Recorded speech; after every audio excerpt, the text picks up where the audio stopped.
महाराष्ट्राचा अभिमान, महाराष्ट्र दिन मा। 13 वर्षांपासून कोमात असलेल्या मुलाला मुक्ती मिळाली। सर्वोच्च न्यायालयाने पहिल्यांदाच पॅसिव्ह युथेनेशियाला मंजुरी दिली। हा मृत्यूचा अधिकार आहे की दया? तुम्हाला काय वाटतं? नमस्कार, आज आपण बोलणार आहोत एका अशा प्रकरणाबद्दल ज्यानं संपूर्ण देशवासियांच्या मनात हलकल्लोळ माजवलाय।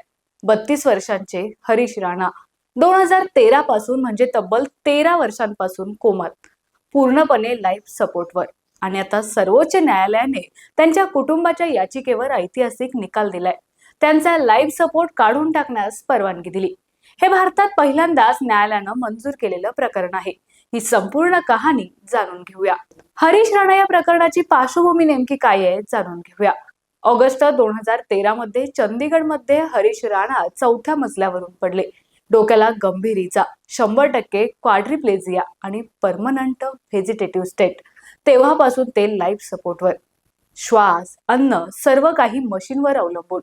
कुटुंबानं विनवणी केली, आमचा मुलगा आता फक्त शरीर आहे, आत्मा नाही, त्याला असहाय्य जगण्यातून मुक्त करा। पण हा पॅसिव्ह युथेनेशिया म्हणजे नेमकं काय? तर हे सक्रिय इच्छामरण नाही। सक्रिय इच्छामरण म्हणजे जिथे इंजेक्शन देऊन मृत्यू येतो, ते भारतात बेकायदेशीर आहे। पॅसिव्ह म्हणजे लाईफ सपोर्ट सिस्टीम, कृत्रिम पोषण आणि हायड्रेशन काढून टाकणं, रुग्ण नैसर्गिकरित्या मरू देणं। 2018 मध्ये सर्वोच्च न्यायालयाने कॉमन कॉज निकालात हे कायदेशीर मान्य केलं होतं। राईट टू लाईफ मध्ये right to die with dignity सामील आहे।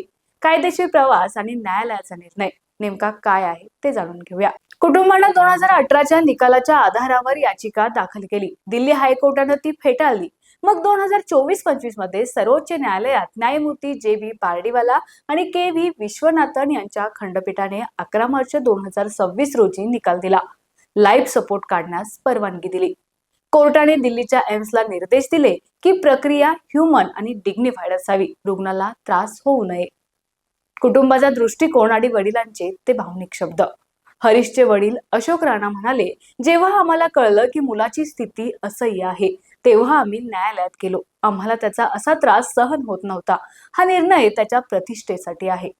कोर्टानेही कुटुंबाची चिंता अंत्यसंस्काराच्या अग्नीपेक्षा जास्त त्रासदायक आहे असे भावनिक उद्गार काढले। सर्वशक्तिमान परमात्मा का धन्यवाद करता हूँ, जो हम करने जा रहे वो हुआ है, वो हम चाहते थे। ऐसे ही हमें न्यायाधीश टकरे जिन्होंने वो जजमेंट दी। 3 साल हो गए लड़ाई लड़ते हुए। कौन माता पिता अपना चाहता है कि अपने बेटे को ऐसे करे, परंतु हम चाहते कि जनहित में ऐसे पता नहीं हरीश जैसे कितने लोग पड़े हैं, उनका भी कल्याण हो। तो इसलिए ये मामला जो है चलता गया हाई कोर्ट से सुप्रीम कोर्ट में दोबारा अपील करी और आज हमें सफलता मिली है। तो इसका ऐसा है कि अब ये मीडिया में वहाँ एम्स में ले जाया जाएगा, तो उसके लिए हम डिस्कस कर लेंगे। सारा शाम को बेटा भी आएगा, हमारी मैडम है जो इसकी सेवा करती हैं दिन रात।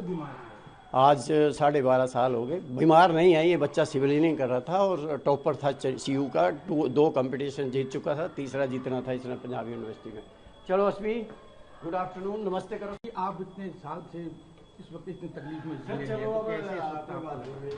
वो तो क्या बताऊँ मैं, अब माँ बाप को कैसे लगता होगा, कुछ नहीं बोल सकते हम।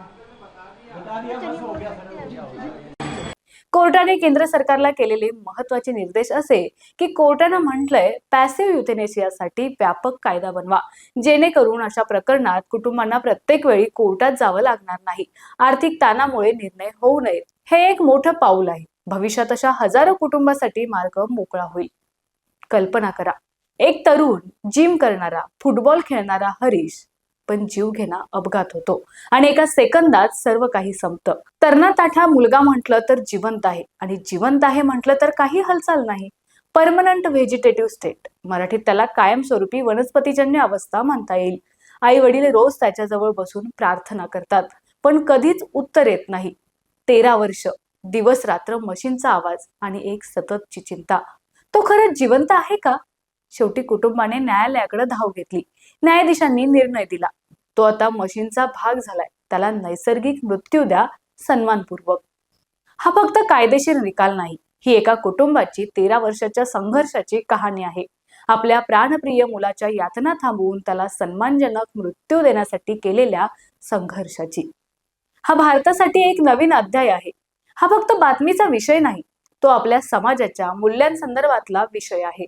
जीवन, मृत्यू, करुणा आणि प्रतिष्ठा याच्याशी निगडीत अशी ही बाब आहे. तुम्ही काय विचार करता?